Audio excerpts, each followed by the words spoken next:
At first, there's only darkness.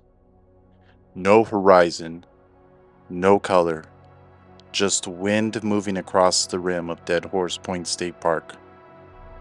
The canyon is hidden, but you can feel it. A void dropping thousands of feet into silence.